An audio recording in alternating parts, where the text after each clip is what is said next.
So guys, Godzilla x Kong the new empire মুভিতে আমরা first time father of all titan শিমুকে দেখতে পাই। মনস্টার ভার্স অনুযায়ী শিমু টাইটান, যার কারণে আইস এস ক্রিয়েট হয়। কিন্তু এতটা পাওয়ারফুল হওয়া সত্ত্বেও এস্কার কিং সামান্য একটি ক্রিস্টাল দিয়ে কিভাবে শিমুকে কন্ট্রোল করছিল? এর সিম্পল অ্যান্সার হলো, বিগেস্ট মনস্টারদের মধ্যে আলফা ওয়ারের পর গডজিলা এস্কার কিংকে হলো আর্থে বন্দী করে দেয়। কিন্তু এস্কার কিং ধীরে ধীরে সেখানেই নিজের কিংডম ক্রিয়েট করতে থাকে। এরপর একটি সময়ে এস্কার কিং আবিষ্কার করে লিজেন্ডারি টাইটান শিমুকে, and Shimo control switch the blue crystal, যেটি দেখতে শিমুর বডিতে থাকা ক্রিস্টালগুলির মতোই।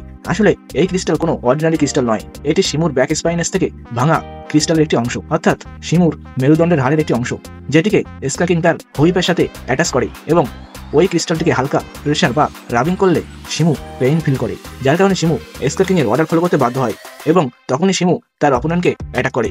বাট ফাইনাল ব্যাটেলের পর ক্রিস্টালটি যখন ভেঙে যায়, তখন শিমু গডজিলার আলফা কলের কারণে গডজিলার অর্ডার অ্যাকসেপ্ট করে। মুভি ফ্র্যাঞ্চাইজ ভিডিও পাওয়ার জন্য হিট দ্য সাবস্ক্রাইব বাটন।